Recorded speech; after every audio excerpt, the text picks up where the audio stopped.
Hey YouTube, this is Anthony with you on this channel. This video we're going to connect our wiring to our NDS relay, the neutral switch relay, and talk a little bit about that design. We're also going to attach our wires and talk about how to have a check engine light if we have any faults on our computer. We're also going to add the overcurrent protection to our main power wire for the harness. I explained what we're going to do and why we're going to do that. So in this video, make sure you have your drawings, your tape, and Sharpie. You'll need a soldering gun, wire strippers, wire crimper, electrical tape, and that's maybe it. There are a couple more pieces that I'll talk about where I got them and what they are for in the video. So stick with me and we will be right back. Hey guys, I want to talk about an inertia switch that needs to go in line of the fuel pump. So we have our green that comes off of our fuel pump relay that feeds the relay to come on.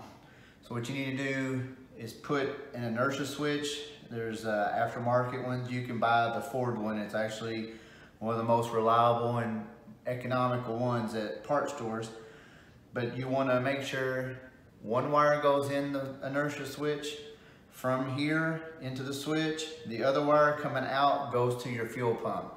What that does is if you're in an accident, the inertia or the shock of the accident collision will kill the fuel pump. You don't want it, like if, God forbid, there's any kind of accident to where it keeps pumping fuel to the engine and there's a ruptured line and it's spouting fuel everywhere. You want it to kill the engine.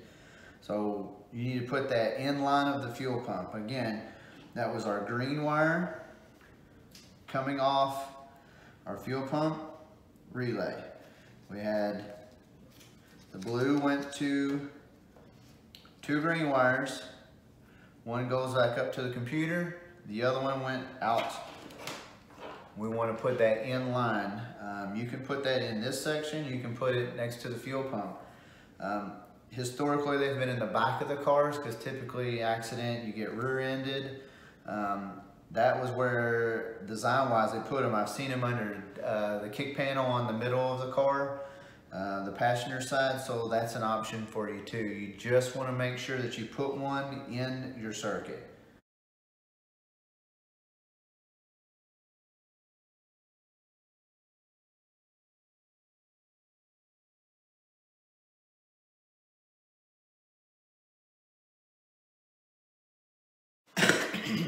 Okay, so I've got my blue with yellow wire. I repaired it where it was nicked, and I also tapped the gray with red.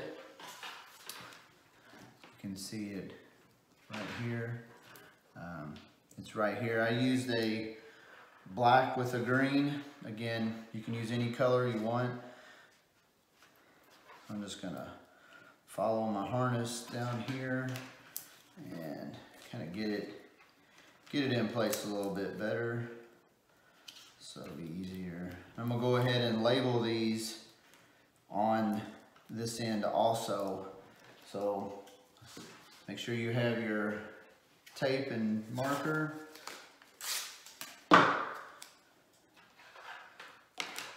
So remember, our blue with our yellow is pin 30.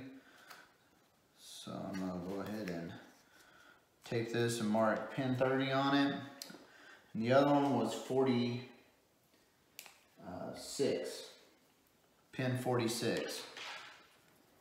So blue with yellow, pin 30. And then the other one was pin 46. So in our drawings, it showed these two wires being switched through either the clutch pedal, the transmission, or you had a signal back from the starting system for the automatic. That was pin 46. Okay, so that's gonna be in our NDS relay, we're going to go one to our red, one to our blue. I already have this connected to a ground, and that was because I was going to use the ground to be the signal. So this is, the ground is the signal return, but it's going through the computer. So we want to make sure that we're getting our ground and signal return that we need from the computer back to the computer. So there's no issues or question marks as to what it was right or not. So I'm just going to trim that off and come back with some tape or something and clean that up later. So our white wire, our trigger, is going to go to our starting circuit. So it's going to be the wire that is hot in start. And so to give you all just a little bit of my rationale here, how this is going to work, okay? When you put the key in, you turn it on, right? I would use the switch in the transmission, my neutral switch in the transmission, to keep my starter from engaging while it's in gear. You wouldn't want to start the engine while it's in gear and it lunges forward, you know, or reverse. So there's only two contacts, which means there's only two places to switch in the transmission. And that's going to have voltage on it. We don't want to put voltage on our computer on pin 30, or we can burn up that pin, which would be bad news bears for the computer. So what we're going to do is trick the computer, so to speak, that the switch in the transmission, okay, we have it in a neutral and nothing, it can't start. We put it in, we put it in neutral and it closes. If the transmission is in gear, it opens. You would try to turn the key to start and nothing would happen. So when we put this in neutral, it would indeed allow the key to start, which would energize this coil and would close the contacts or switch these two wires together. Our computer now has the signal that it needs and we're good to go. So I hope that explains. If it doesn't, shoot me an email or comment and I'll do my best. So I'm gonna go ahead and connect these wires here. Again, our white is gonna go, mine is purple, but it's the red with a blue stripe. So I'm gonna connect this. I'm just not gonna waste your all's time of running all the wire and do my connection. So if you look over here, my connections over here is a red with blue to a purple. So I'm just gonna take this splice out and add another wire in there. And again, that is gonna be on the white wire of my relay. So I'm gonna tuck that for a second. And just to make this easy, I'm gonna go the blue, which is pin 30, to the blue on the relay. And I'm just gonna use butt connectors again. Make it easy to do that. I got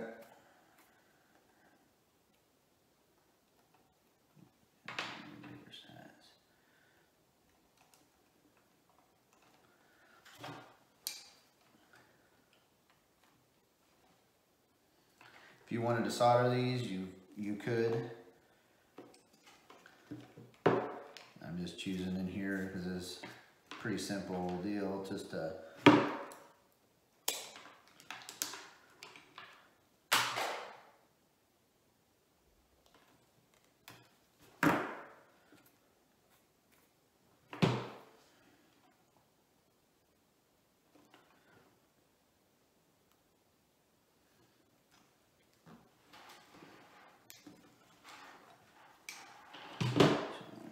that's good.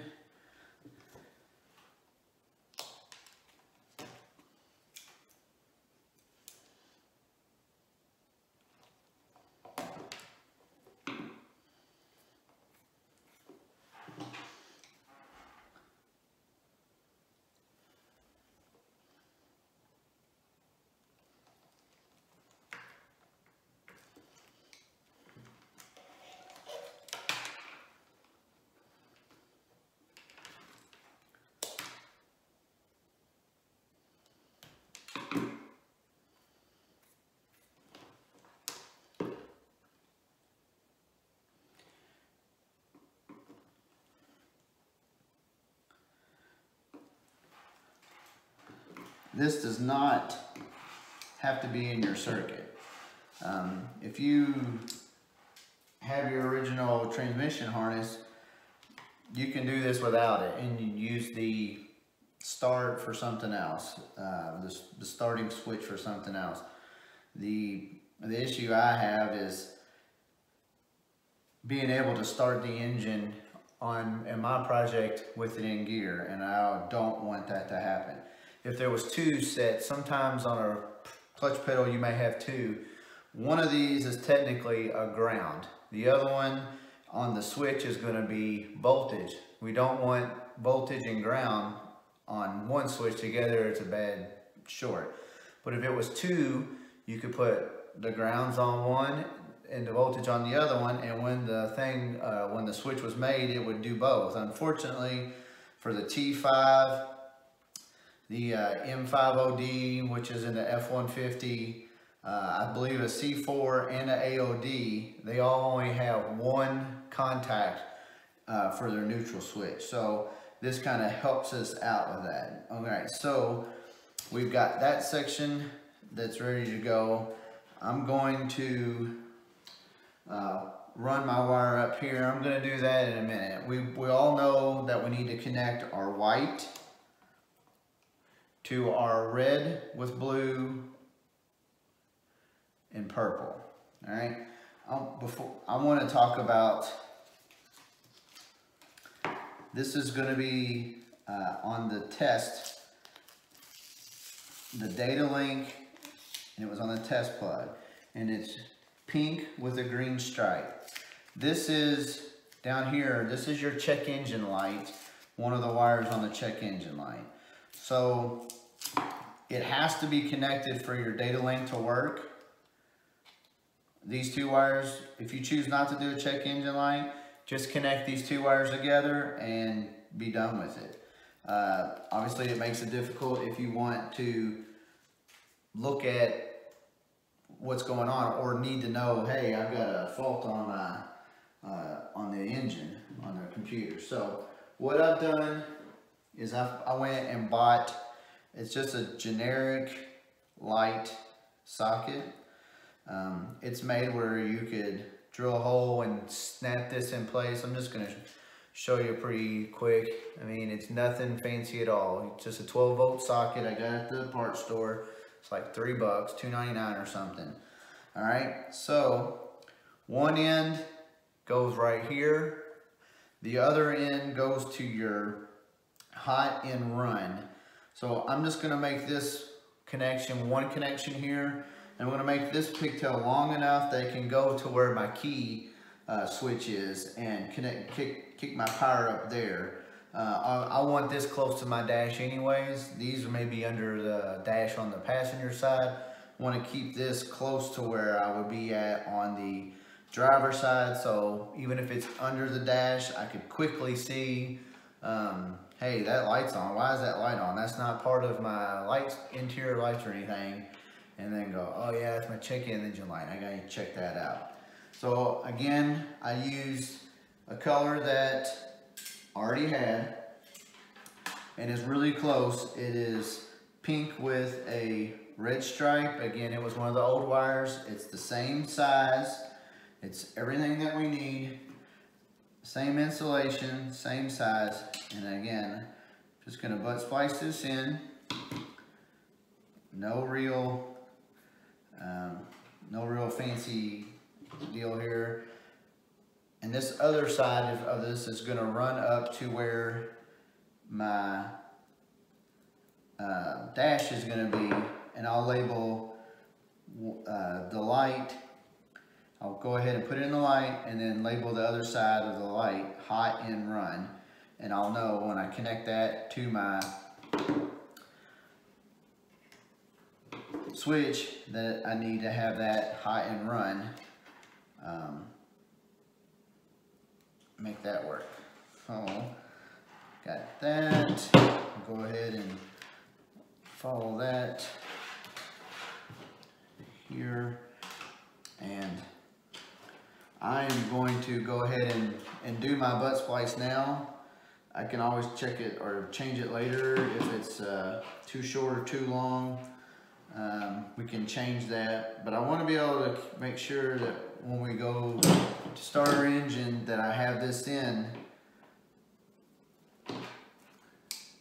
There's also a sequence, like when you turn the key on, this light should come on for so many seconds, and we'll know if the computer is working correctly if we have all these things happen. So again, got that, and then I'm just going to label the other side hot and run. So the computer is going to supply the ground for this. We're going to supply the 12 volts for this side with the hot and run.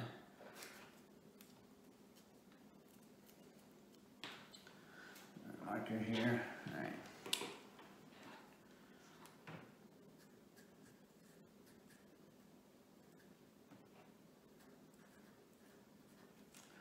Okay.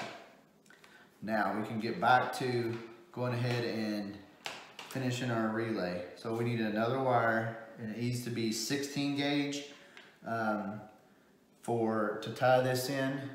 So find something that you have.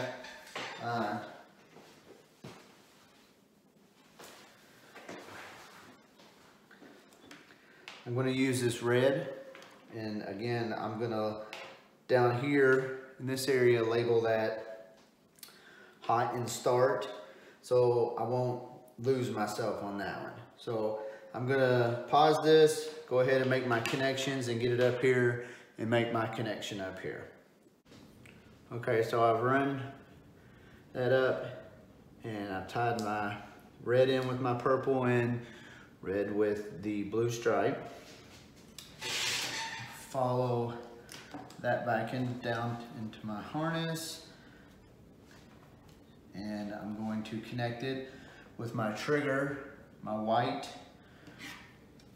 on the relay.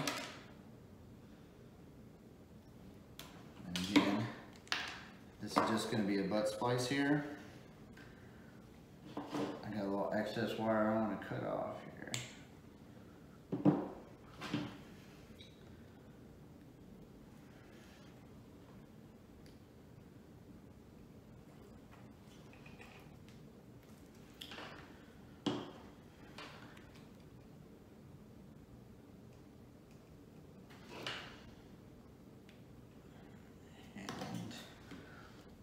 That's done. So now, like I said, the engine won't start or even try to start unless it's in neutral through our neutral safety switch, which in turn will take care of this contact for pin 30 from pin 46. All right, so, and we've got our engine light. And the last things is how to protect our harness. Now we don't have a fuse on the main wire, so what we're going to do is put in a fusible link. And I know I briefly talked about it. Here's our number 8. A fusible link is a smaller piece of wire. Here's a fusible link wire here. It is a special kind of insulation and wire. When a fan or a fuel pump, something that has a pretty heavy load comes on, the amp draw goes up high and then it settles back down. They call it inrush current. All that electricity's rushing in there to boost that fan or to boost that fuel pump, and the current rises and then it settles. Well, a fuse is rated for what the amperage of the number. So in this case, I believe this is 15. So when that current rushes in, if it goes over 15 amps, it's going to blow this fuse. That doesn't mean that we have a overcurrent situation. We just had the inrush. So this fixes the problem with that inrush. It doesn't matter if the inrush comes and goes. If there is a overcurrent situation, this wire will actually burn in 2 places. It will just separate and you won't have any electricity. by design. So what you want to do is the number gauge of your power wire, you want four gauge sizes smaller. Now remember, ours and mine is a number 8. You could have run a number 10 if you did not have the fan relay involved like I have. So but number 8. So remember that the larger you go in size, gauge wire size, the number gets smaller. So 4 sizes, let's count up. So a number 10 gauge is actually smaller than the 8 gauge wire, even though that the number is higher. So we want to count, it's 4 gauge sizes, not 4 wire sizes, 4 gauge sizes. So typically we use 8 gauge, 10 gauge, 12 gauge, 14, 16, so on. That's wire size, but we want to go 4 gauge sizes. So that would be 8, 9, 10, 11, not counting our 8, so it would be 12. 4 sizes would be 9, 10, 11, 12. This is what size I have here, is 12 gauge fusible link wire. This has to be in your engine compartment. You cannot have it inside the vehicle.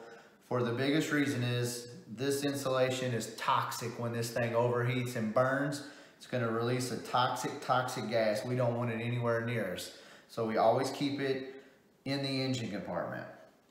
The other thing is, because it's going to get hot, real hot enough to burn this wire in a really major problem, we can't solder this. These solder connections were made, the solder would melt, and it potentially could still be connected briefly or a little bit, and that creates a high resistance joint, which is very dangerous. These would eventually catch on fire before this would burn up. So it has to be crimped. So what we need to do is, I've got a crimp for a 8 gauge wire. We're going to crimp, and then put some heat sleeve on it. And on the other side, this is what's going to connect to your battery. So I have a 12 gauge ring terminal. I'll show it to you. Make sure you can get these at the parts store too. You get where the stud, the hole is big enough to go on the battery side of your starter solenoid. So again, we're just going to crimp these on, and I'm going to cut my wire, make sure I have a good base to crimp this on. So again, we're going to crimp one side,